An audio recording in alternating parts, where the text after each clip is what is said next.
Voilà, nous sommes à la résidence royale, dames et messieurs, où nous sommes reçus par Sa Majesté pour juste parler, nous échanger un tout petit peu avec lui concernant d'abord la manifestation du 20 août où tout le monde était présent pour voir et visiter le masque Soukou restitué par la Belgique, bien sûr. Nous sommes dit, il faut y être, il faut vivre cet grand événement. C'était sous les yeux, bien sûr, de la patronne de la culture, art et patrimoine, Madame Katifoura. Il y avait aussi l'excellence près le président de la République, Madame Nana Manouanouina, qui aussi était de la partie avec les ambassadeurs, des officiels, tout le monde était là. Et ce n'était pas fini toujours au niveau du musée national de la RD Congo. Les soirs, il y avait encore une grande fête au chapiteau de Pullman. Tout le monde était là. Il y avait à boire, il y avait à manger, il y avait tout. C'était la fête totale. Mais aujourd'hui, nous nous sommes dit, avec les micros, bien sûr, d'ACA. ACA, c'est une grande chaîne télévision et radio internationale émettant aux États-Unis d'Amérique. Là, je salue son géniteur, Papi Depp, qui est en train de nous suivre aussi en ces moments. Nous sommes là déjà avec le roi et les gouvernements royaux, bien sûr. Et voilà, donc il faut calmement pour comprendre. Pour les gens qui nous suivent, peut-être en RD Congo, déjà Boye Baké, roi, Azalaki est moko présent pour nous visiter et Kotala ensemble avec la population. Ce n'était pas seulement la population Soukou, mais Batouazalaki est belé venu de partout pour assister ces grands événements. Voilà pourquoi Lelo, avec bien sûr l'autorisation du roi, tu es na résidence naïe pour que tu en savoir plus comment a été l'événement et puis la suite ça sera comment. Bonjour votre majesté. Voilà, sa majesté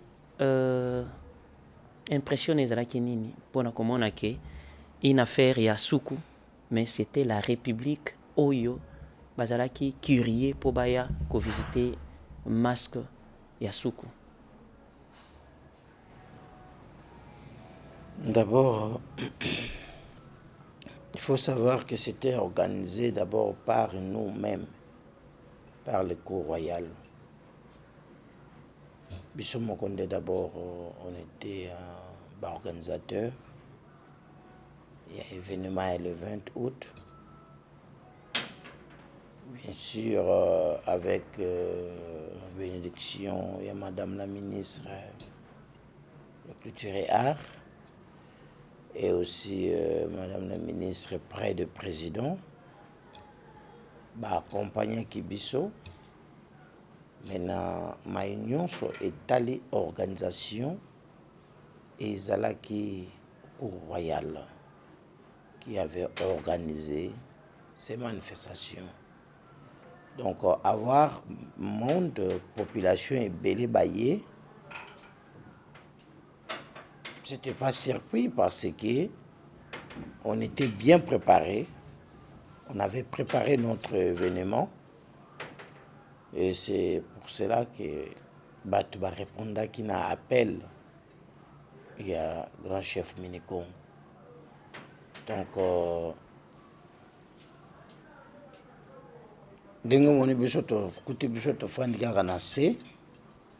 parce qu'on n'a pas encore fini. C'est seulement un commencement. Donc, ezalaka ebandeli. Ebandeli pona nini, ebandeli parce que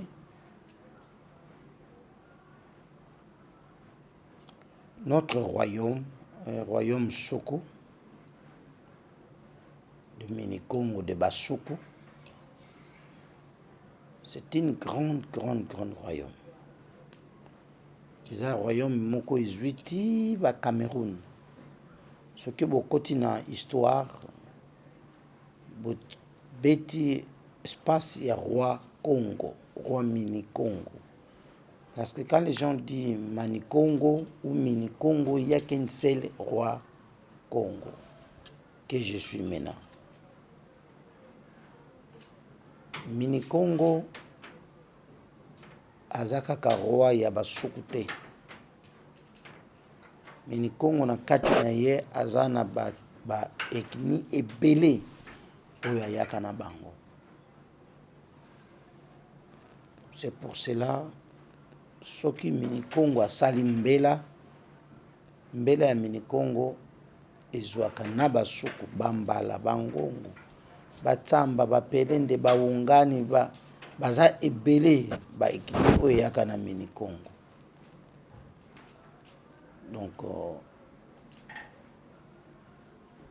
toujours remercier Mingi, chef de l'État, notre président de la République, son Excellence Félix Antoine Tshisekedi. D'abord pour la makaniswana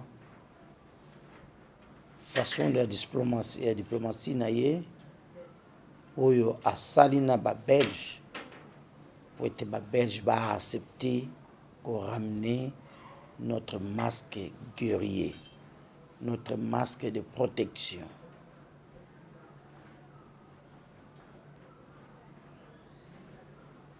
Et pression et que gouvernement congolais et sunga au royaume Oyo. Je peux insister encore Oyo bino ba congolais bozoko utiliser kombo na yango Congo.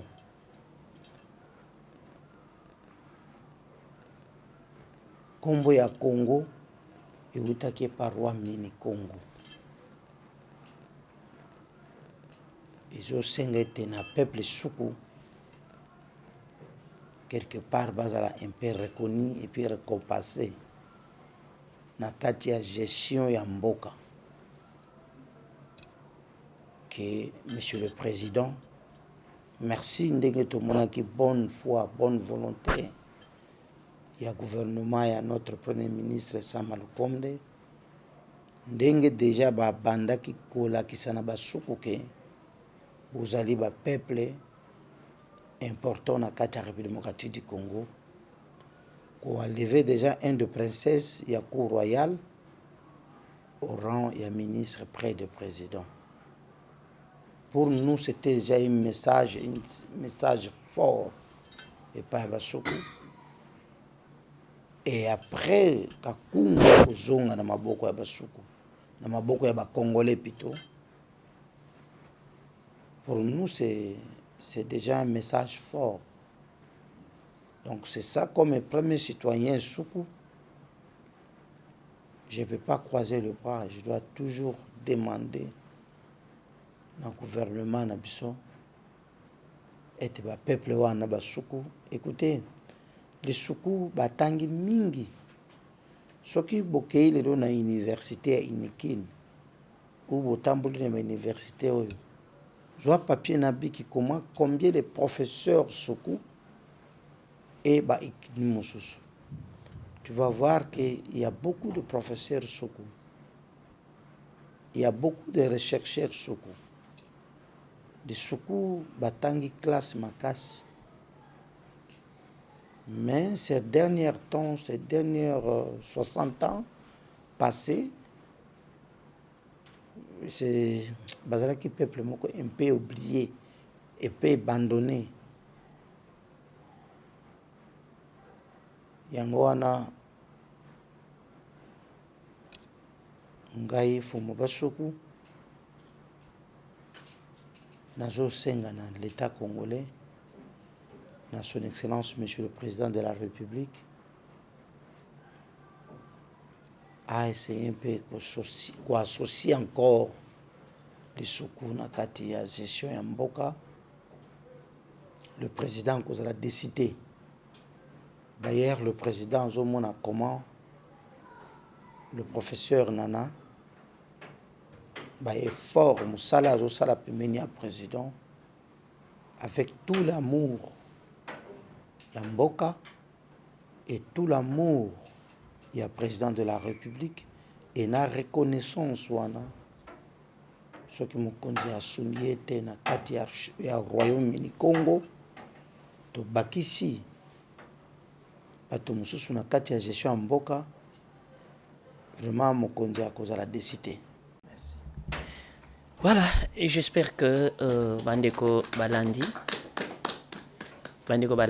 vous nous suivez petit à petit. Nous sommes avec Sa Majesté les rois. Et je pense que réponse n'a pour impression. Oyo Azalaki Nango na un petit message déjà à glisser pour le gouvernement. Et je pense que les chefs de l'État étaient toujours très attentifs. Aussi, nous voyons, et puis, tout ça qu'on palpe du doigt. Gestion, il y a son excellence Nana comme princesse, il y a au royaume Oyo, comme le roi vient de le dire. De sentir quand même que non. Et elle travaille très bien. Et là aussi, une bonne réputation. Pembeni et chef de l'État. Voilà. Sa Majesté, biso tomoyi na biso masque. Toyebi te que ekitaki mboka na circonstance nini. Boka quand même ko expliquer génération ezali kolanda. Biso tomoni kaka masque. Mais on relate beaucoup de choses. Au type koloba ki eza masque ya protection. Il y a guérison.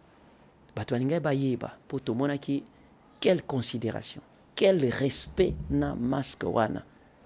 Et bande ko servir biso na tango bokoko na nini et puis ekendeki na ba condition nini quand même autai koloba ba condition nini masque ezongi na diplomatie à chef de l'État, on a compris. Éclairer biso quand même moi eloko moko sur masque wana. Bon, masque wana ezali masque moko mystérieux comme je peux dire. Na bandi mokolo ya milulu na présentaki bino libota ya artiste oyo asalaki masque wana. Je n'aime pas lui, mais c'est son génération. Mais yepe amonaka yango na misu na ye. Parce qu'il a maintenant 85 ans, quand même. Masque sali de 80 ans, je crois, d'emprisonnement. Masque wana, vous savez, quand le blanc, quand Mundele aille en Afrique, et là, quand le bosso Mundele aille en Amaye, il a dominé Bishop africain. Mais tant que Mundela est un peu opposition et pas Bakumu, pas un chef traditionnel, parce que Bazaki n'a pas pouvoir ancestral au Nzambe à Pesaki na Bango. Maintenant pour eux, il faut chercher comment de vider ces pouvoirs pour dominer Bango. Et le blanc, mi pesaki musala ya kubanda kotambola na ba chaque royaume ou chaque chefferie bayeba nani aza na biloko ya makasi ya bokonzi. Et là, il faut créer rubrique. Quelle rubrique? Va créer un missionnaire. Mosala ba missionnaire ezalaki nini eza koya kote ya Bible. Soki bayeba teki bino, mais na kati ya mateya na bango bazo mentionner mingi ke ce que vous avez là na maboko na bino eza sorcellerie. Donc cela veut dire que bokoko na bino eza kindoki. Faut botika kindoki boya pa Nzambe. Benzoka, c'était pas vrai. Bango nan lelo yo, ba garder ba royaume na bango. Ba garder ba archive na bango. Soki bokeye pa mindele, bukokuta biloko ya bakoko na bango ya kala. Baza na yango. Soki bokeye pa mindele, et pas ba jif. Oyo ba bengi ba ndeko ya Jésus-Christ. Okotikala komona jif moko te asambela Jésus-Christ. Le jif prit que Nzambe ya Abraham, Nzambe ya Moïse, Nzambe ya Isaac. C'est qui Abraham? C'est qui Isaac? C'est les ancêtres. Mais pas na biso. bayebisi biso totanga bakoko na biso te, tokima musika ya bakoko na biso parce que eza kindoki.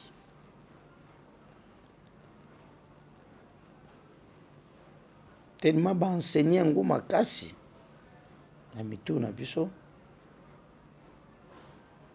e bakomaki meme na point biloko koko na bino akunda mpo na libota na bino po eprotéger famille na bino, bango bakoya letumbola eza kindoki bazwi yango place babwakaka yango toyebi tomonaka te, basangisaka nyonso ememi bamemi yango wapi epa na bango. Ntango bamemi yango epa na bango bakoferme yango quelque part, soki baferme yango quelque part ekoréagir, ntango ekoréagir bango sikoyo tellement baza mindele nde bakotalaki seke eloko oyo eza na effet boye, eza na effet boye, marke bakokufa ebele mpe bakokufa, mais bakoinsiste kaka bautilize yango bayeba ntina nini ezosala ba effet oyo. Et c'est là que il faut comprendre que les Africains, toza makasi mingi. Allez, bakomi sikoyo kosala chasse à l'homme, ya ba produit na biso nyonso oyo bakoko batekaki. Et parmi ces choses-là, comme le roi Minikongo, c'est lui le premier roi oyo amonaki Afrique centrale. Pas seulement Congo. C'est lui le premier roi où il a découvert l'Afrique centrale. Et d'ailleurs, même à l'époque de Belge, c'est lui qui dirigeait au moins Zambie, Angola, Congo, Brazzaville, tout. Il y a dirigeait Angola. Ça, nous avons même les documents. Donc, il faut prouver que le Belge a fait accord avec le roi Minikongo. Il n'y avait pas d'administration politique à l'époque. Il y avait qu'administration coutume. Il y avait le roi et son gouvernement et tribunaux coutumiers.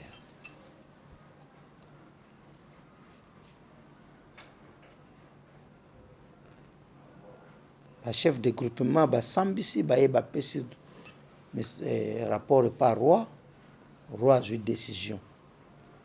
Et à l'époque, papa na biso, bakoko na biso, bayebaki même pas ki muyibi. Parce que babandai ko banga coutume. Betangu mundele azwi biso biloko wana, baye komona na histoire ya Minikongo. Minikongo azalaki na masque moko, soki alati yango azo bunga. Biso tobengaka yango vuka.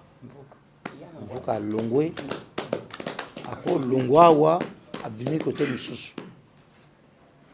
Soki bato bazobela na mboka, masque wana bakozwa yango, batie wana, mutu aza na malade bien milimo mabe, aye asimbi. Nyonso ozalaki nango ya mabe etikali wana. Mwasi azobota te, maladi na mboka. En fait, c'est un masque à protection, pas seulement de Soukou, mais il y a la République démocratique du Congo.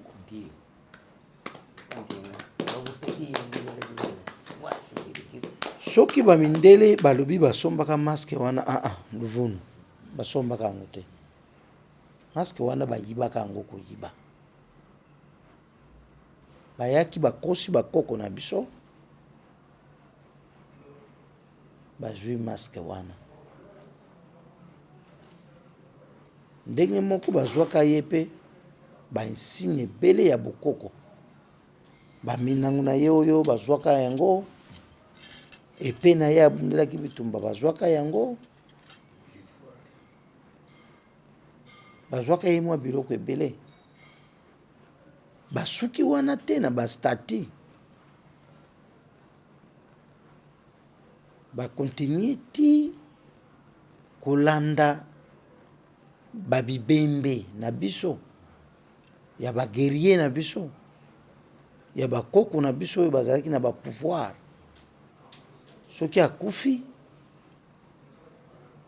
de 40 à 47, tout cela qui na chef administrateur de territoire, moko ya Mundele, oyo na présentant qui papa Kombo ya 102 ans, abandaki ko travailler na Ndele wana. Kombo ya basuku waya tubanda ko benga yepo lokola mon pépé, ce qui a lié botifubo kima tout ça. Mais comme on est vendeur $1 something dengwana. Mundele wana mission ni ya yaki nango. Ye mission na ko kende ko d'intérêt bakoko na biso. Pourquoi il faut bazwa ka ba crâne na bango? Ba me makango na Belgique. Parce que selon les scientifiques belges, ils découvert que les Congolais, bazana eloko moko awa na katikati pito basuku. Basuku bazana eloko moko awa bango moko babengaki yango kombo moko tango bayaki awa. Eloko wana eza ya pouvoir ya intelligence.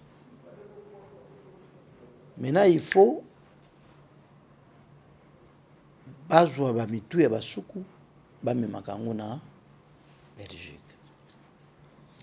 Na tout étendue à la République démocratique du Congo,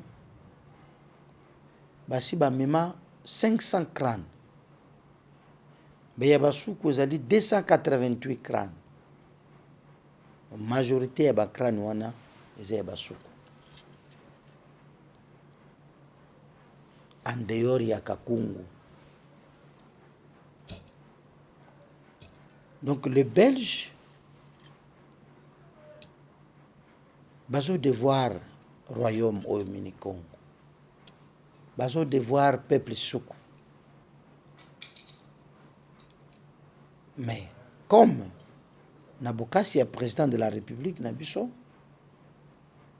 na sagesse na ye sur 8000 non 84 quelques mille de masques congolais bapesi ya liboso Kakungu. Raison nini bapesi li Kakungu na bango moko bayebi te. Comme Kakungu eza masque ya protection, comme Kakungu eza masque guerrier, nde balibere ye po aya kobongisa awa po baninga na ye batikali kuna basala nini bazonga. Donc ba masque nyonso ya ba équipe na biso nyonso ya makasi ya République démocratique du Congo il fait zonga na Congo. Yango Fuma Basuku azosenga pas président de la République na gouvernement congolais batonga ba misé. Batonga misé munene pour te contenir ba masque na biso wana nyonso ezonga wa pour la force ya mboka na biso et tellement. C'est la libération du Congo.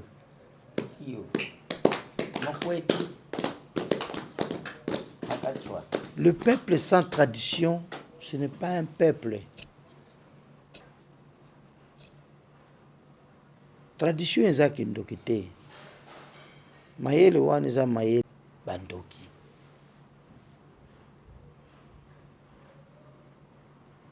Po nini Mundele nde asala nyonso aniata pouvoir coutumier azwa bana na biso. Ozomona chaque village ndongo moni biso boto sana ba église. Ndeto ya fandi pembeni yao. Mwana ya mini Congo kichwa ka Semite Claver. Neve mini Congo ya pesinga bukonzi. Asa pasteur. Asa ni église na kati ya mboka. So soki ngai tata na ina zandoki na olinga yasa l'église na mboka. Mais kaka bana wana ya ba pasteur oyo biso moko toboti tanga kokende Mundele baloli ye makanisi aye kozonga wa yebisi ba peuple ke kutimeza kindoki. Mais ye moko kaka pasteur wana ava bala kesa la sosu mariage coutumier.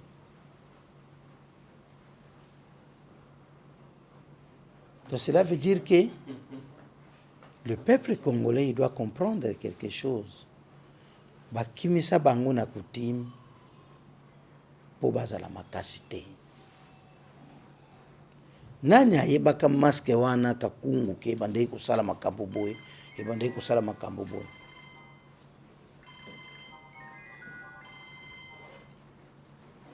Et en dehors ya kakungu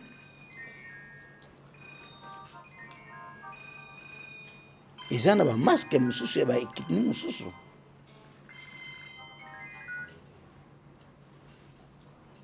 Oyo pesa na pouvoir kaka lokola kakungu ya ba tribu na biso ebele ya ba kuba ya ba choko ba pende voilà ba force na biso oyo ekenda pa mundele. Mais chef de l'État toujours senga na ye a continuer à coopérer comme ça pour être ba restructurer ba masque na biso wana nyonso pour te construire le Congo nouveau. Mais avec Kakungu, déjà, c'est la libération du Congo. Donc, pour vous répondre que notre organisation, le 20 août, il y a que début. Il y a une action coutumière.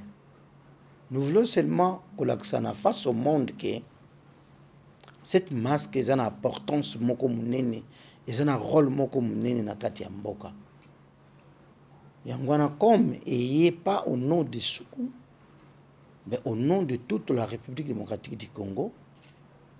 Mais comme nous sommes propriétaires na yango, c'est pour cela notre cour royale et fanda que le binon nous doit organiser quelque chose pour que ça fasse un monde qui doit accueillir notre masque. Ndenge moko ba wetikali kuna soki ye tokoyamba yango kaka. Voilà. Nous poursuivons toujours avec notre émission, mesdames et messieurs. Vous qui venez de nous joindre, je vous l'ai dit que nous avons reçu Sa Majesté qui est en face de moi, avec le gouvernement bien sûr. Ce que moi j'ai retenu sur sa réponse tout à l'heure, c'est juste l'histoire d'un pasteur, je ne cite personne, j'ai dit c'est un pasteur comme lui-même vient de le dire, qui vous dit parfois que la coutume n'est pas bonne. Il faut seulement prier, voilà, mettre de côté la coutume. Mais lors de son mariage, il va passer d'abord par le mariage coutumier. Voilà, c'est ce que moi je retenu sur ces passages. Un peu ça. Sa Majesté. Curiosité, kaka. Une question à curiosité. Tango masque kendeki tozalaki te. Tango masque ye mutu oyo akoyebisa biso ke kakungu yango oyo ezali yo. Yo ndio kosimba ngo na maboko po bokonzi wana ndio zana yango parce que ba spéculation na ba congolais mondela za mayele akozongisa eloko eza yango te mondela za donc l'unique personne au catholique mo ave tango simbi yango bakoko bandimi eza kayo. Est-ce que za masque na biso ekendeki nde yango ye kakungu?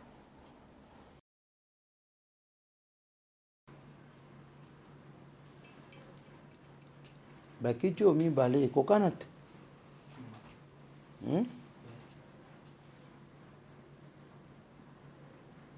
Soki moko na pesi oyo yango na tiki mususu awo koyeba.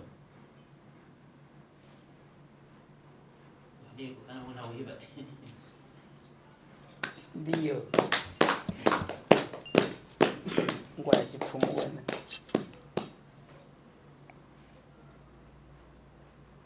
Masque wana mundele a libéré yango parce que komaki ko menacer. Pour mokili komi kobaluka boy. D'ici là, mindele bakosopana na Afrika. Ndio. Yangu ndundwa haikunda ukatukiko hakikunda yangu ndundwa haikunda ukatukiko hakikunda yangu ndundwa haikunda ukatukiko haikunda shangula.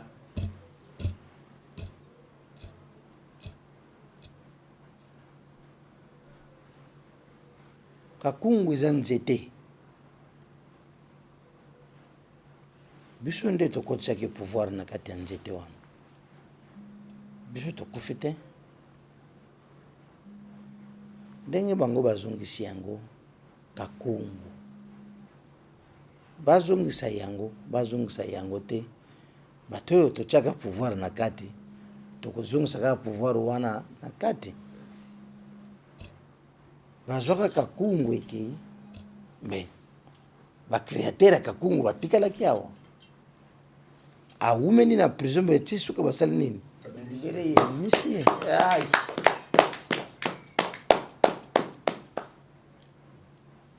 bakongolais il faut batika ba mauvais campagne autour de Kakungu.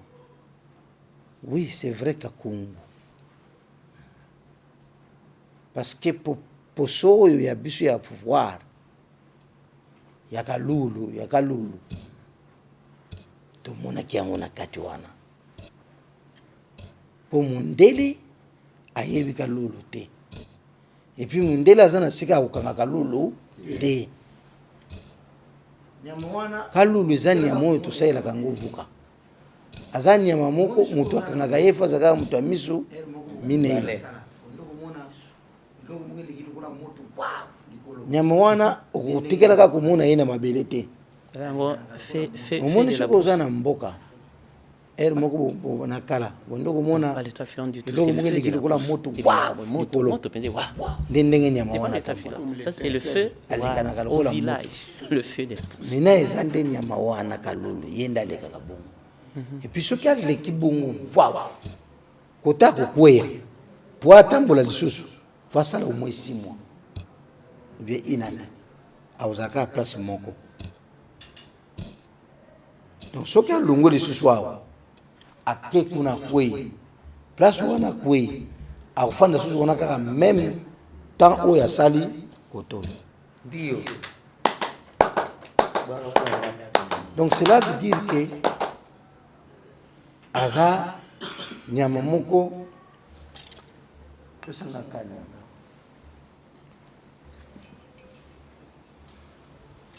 Ta kalulu yeyo. Moni yeyo. Donc ata na kati ya msesa boya pouvoir bakuchai na kati yao.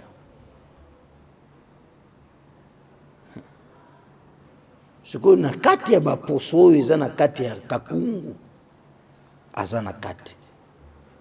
Mina ndenge nini mundele azwe atiki ya faux ya vrai ya faux ayeba ke facha na kalulu akozwa poso kalulu wapi waza kana mboka musuta kalaka na Congo.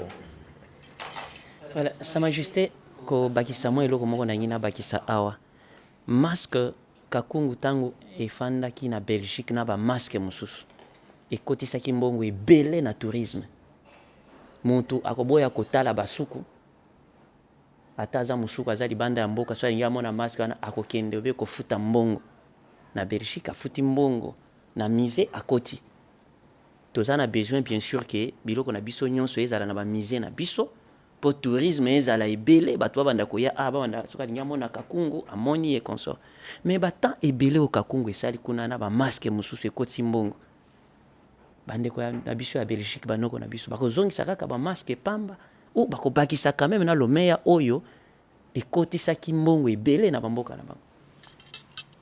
Là maintenant c'est la politique que nous ne sommes pas censés être dans les politiques. Nous avons un président, il sait comment jouer, comment parler. Tokotika yango na maboko ya président de la République. Président ça la diplomatie na ye. Pona mituna ya lolenge wana. Moi je suis leader d'opinion. Je suis papa des nations Soko. Ce qui n'a koti na biloko wana ekobimisa fait. Et je pense pas que je peux répondre le lengue wana. Oyo ngai na ko répondre eza ke nasepeli komona Kakungu ezongi na maboko ya mboka. Basuku basepeli, toute la République démocratique du Congo basepeli. Mutuna ya curiosité lisusu soki Kakungu azalaka na période ya Covid elingaki avertir biso l'épidémie mpe elingaki protéger biso mpo na lolenge yake Kakungu d'abord protection monene. D'abord, eloko foyeba ke Kakungu ebandaki ko travailler par le peuple respect à la coutume. Mais ce n'est pas comme vous aujourd'hui, vous ne respectez pas les coutumes. Et comment vous attendez encore que les faits, il y a coutume et ça le melabino. Donc Kakungu, ba masque nyonso moni mindele bazwa c'est parce que bakoko na biso bandai ko banga coutume, bandai ko respecter coutume.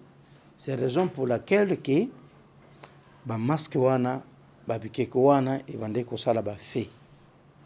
Et notre génération d'aujourd'hui ne respecte pas la coutume. Maintenant, comment vous osez attendre que bah il fait coutume bon mon yango? C'est que bozonga na kati ya bukoko na bino. Moto moko ba pekisi église ya zate. Kene église sambela. Moto a créé biso nyonso comme na nzambe. Mais nzambe wana kaka nde apesa biso bukoko. Matiti satana te mutu alona kango nzambe mutu abotisa matiti na kati ya bukoko na biso eloko mingi to utiliser keza matiti donc c'est que ça bunzambe. Ok. Sa Majesté tout à l'heure Otai Koloba au défendre kaka pona yo mon côté au sala allusion pe ya bikeko mususu ya basuku ya bampende et consort kuna pe ba chef coutumier bazali quoique ne Congo nde origine ya makambo mais ba chef coutumier pe bazali misusu. Est-ce que na ba royaume misusu aux entretenir ba bonne relation na ba royaume wana? Bien sûr, il y a des éléments, on va vous en montrer. Non, non, d'abord ngai nazali chargé de mission na alliance des chefs des traditionnels du Congo, ANATC en cycle. Qui est le président ANATC, c'est un Moussoyili. Le secrétaire général ANATC, c'est un Mongala. Donc, toute ethnie, tout ça, est alliance et un chef coutumier. D'ailleurs, moi, je voyage beaucoup au Kenya, là-bas, tribu Moussous.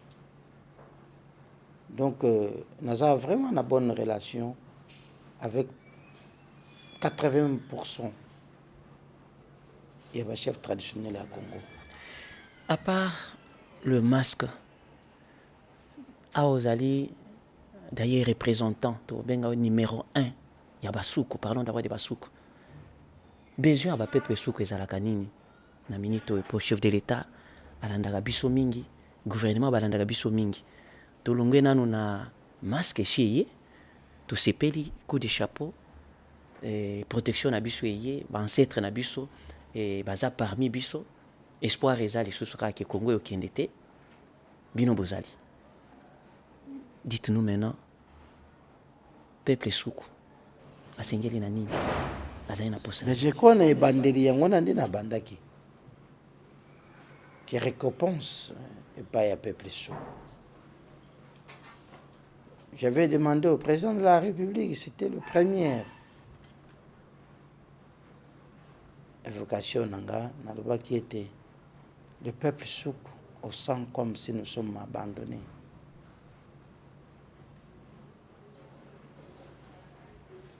Makamnazo le beza vérifiable, hein? Beaucoup qui ont été vérifié, na toute l'année de 60 ans jusqu'à aujourd'hui. Au côté de la gestion ya mboka, il n'y a pas de Suku. C'était une façon de faiblir Rwanda Bango, Mini Congo. Alors, et pas le chef de l'État actuel, ils veulent que tous les coins du contrées du Congo vont se retrouver dans le gouvernement. Ça, c'est une bonne chose d'abord que le président de la République il a fait. Que dans tous les contrées, dans tous les ethnies, va se représenter dans le gouvernement. Donc moi, étant que citoyen, premier citoyen Soukou, ce que je demande au président de la République, d'essayer un peu de garder le Soukou. Donc veut dire, nous avons beaucoup, comme je viens de dire, que nous avons beaucoup de professeurs, nous avons beaucoup de gens intelligents pour servir le pays. Mais comme CVO en a commis Moussoukou, beaucoup de... je ne peux pas entrer dans la politique. Mingi bazwaka misala te. Yango ngai tata na bango na telemi mpona kosenga na mokonzi ya mboka apesa basuku misala. Betele maboko. 2023 na kati ya Graba Ndundu Mobimba c'est les basuku nde bato bakoaccompagner chef de l'État. Avec tous les efforts au chef de l'État sali ya kosala nyonso ke masque ya basuku ezonga, azwa mwana ya musuku acha ye na rang wana ya ministre près du président. C'est maintenant devoir na biso basuku ya to accompagner chef de l'État pour na deuxième mandat na ye et to sunga ye même na gestion ya mboka pour être enrichir promesse na ye pa ya ba Congolais oyo ya pesaki. C'est ça. Sa Majesté, peut-être que présenter biso gouvernement n'a pas composé même quelques personnes. Bon, malgré que bango nyonso baza sur place était pour être boye ko biso brusquement, mais na kati ningi tofandi awa oyo azana nous très important ma casque qu'on peut vous présenter, c'est notre chef de clan de Minikongo Kalasi na biso gardien pouvoir ya Minikongo yeyo chef de clan na biso ya Minikongo.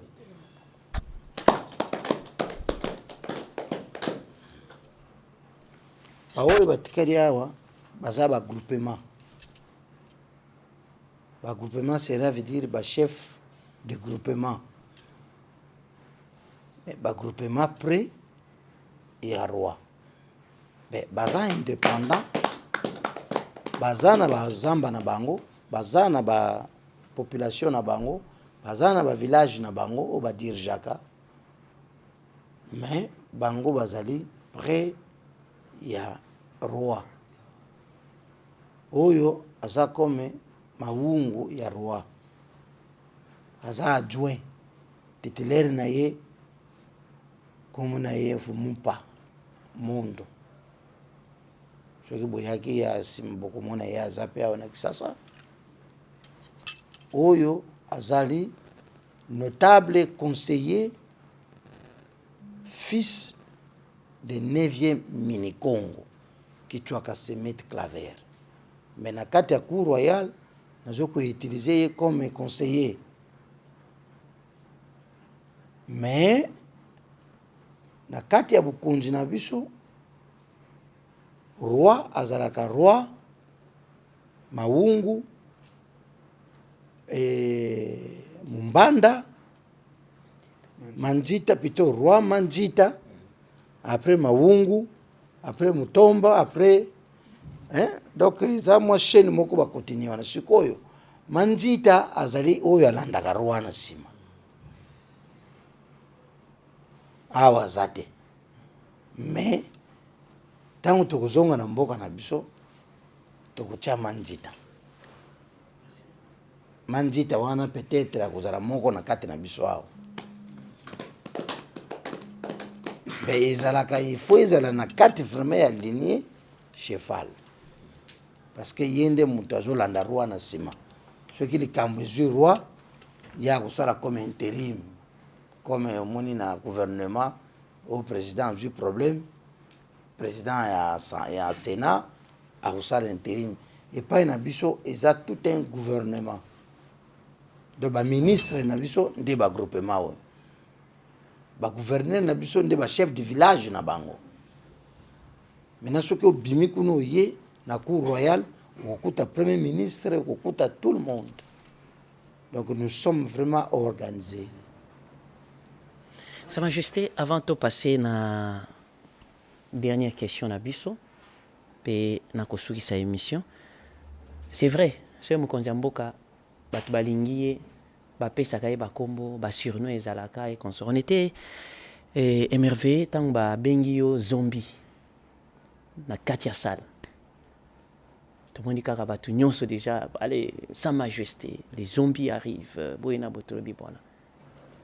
Zombie eza kombo ya bokoko ya bakoko vedi mutu akufa alamuki. Donc ba mini Congo oyo bakufa kala wana babotama kati na ngado ngai na lamuki. Babetele maboko. Les rois. Bambuta bakusisi.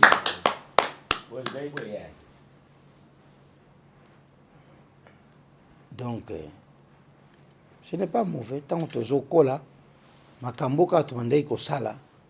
Adia oyo zombie. Donc cela veut dire que oyo bakoko na biso bakufa alamuki. Nde tokoli nango petit lelo moni tofani na kati ya poso ya pouvoir. Mais le vrai nom c'est Kavabioko Fabrice. Fabrice ezali kombo apparent. Kavabioko kombo alibota. Majesté, ngai naza mopanzi sango kaka. Mais biloko lobi nakanisi na baoyo baza na mayele soki balandi yango lobi makambo minene makasi penza ya mboka na biso. Le fait que yo ozali wana okoyebisa ba congolais nini. C'est vrai. Non seulement Kakungu, présence na yo na historique oyo te ko beta siko yawa. Explication oyo te ko pesa siko yawa. Origine d'ailleurs ya kombo ya Congo. Yo nde oza kolata yango ti na ba oyo nyonso bakufa baza na kati na yo. C'est pour la protection ya Congo. Non seulement Congo, Angola, Congo Brazzaville, Zambie et consort, oui. Na histoire, oza na raison. Mais ça yino ki ko pesa espoir. Na bato nyonso bazolanda biso na moment. Mes chers espoirs ezali ke peuple à vivre à sans coutume aza peuple moko ako progresser te. Exemple kaka na kopesa bamboka lokola ba Afrique du Sud. Regardons comment Africains respectent leurs coutumes. Ba président ba sud-africain bangunde bayaka na bandako ya barua na bango longoli même na sapato aye kopesa premier paroi na bango. Mais c'est comme si quelque part et pas une abisso politique na biso et luka nyonso ini ata pouvoir continuer mais que ils a erreur makasi pour politicien nyonso azana village sikauta soda nyonso azana village sikauta na kati ya ba village wana il y a des chefs coutumiers qui est nous. Donc c'est que nous sommes les gens ya kotiaka première na kati ya protocole. Mais pendant que les chefs sont toujours abandonnés, et c'est raison pour laquelle beaucoup de choses et qu'on marchait parce que bato bazana secret ya mabele ya zamba eza biso bankumu. Bato bafanda na population na zamba eza biso bankumu. Maintenant biso to sentir les autres, to sentir que on n'est pas dans le même rang avec les autres. Est-ce que tu penses qu'on va le faire? Que vous êtes écoutés. Parce que biso nde chaque tongo ndenge boyebo bokutinga déjà nansamba nanga nazo saka nazo loba pa bakoko. Nous avons un pouvoir, c'est difficile à expliquer aux gens. Et c'est difficile aussi à prouver en haut. Donc tout ce que moi je peux demander gouvernement nabiso et revoir un peu quelques lois au chef coutumier. Na kati ya protocole bameka un peu kopesa pouvoir traditionnel place na yango ya respect. Ba politicien batika ko manipuler pouvoir coutumier parce que c'est nos politiciens à nous de batu baza ba base et makambo belé ya mabe ya coutume koyaka na ba village surtout ba député koyaka na ba village ko créer ba confusion na kati ya ba mabota ya ba famille cheval ko créer ba doublement groupement na groupement moko mona côté 2 chefs de groupement 3 chefs de groupement nani a créé politicien pour na intérêt na yeba voter okokuta pouvoir ba pesi pa ya oyo mais politicien yé a financé oyo aboto la oyo pouvoir à bitumba et tous ces des autres là ba koko na biso sika bazana sa mabele mo yeba se pelizate beaucoup de choses vous allez bloquer. Et aussi vous, jeunesse congolaise, vous savez la nuance boyeba coutume. Coutume est très important pour nous les peuples congolais. Merci.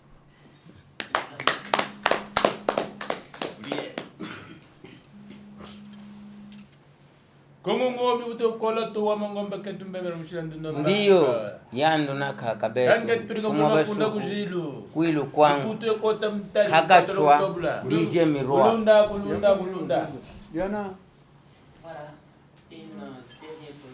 Mesdames et messieurs, nous sommes pratiquement à la fin de cet entretien avec Sa Majesté le Roi.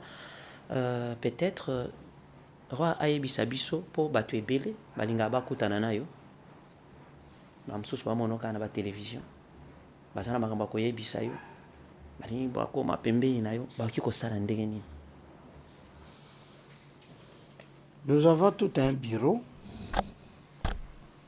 Je crois que ceux qui vont contacter Bino, Nanzela na Bino, vont passer dans mon bureau. Il n'y a pas de problème.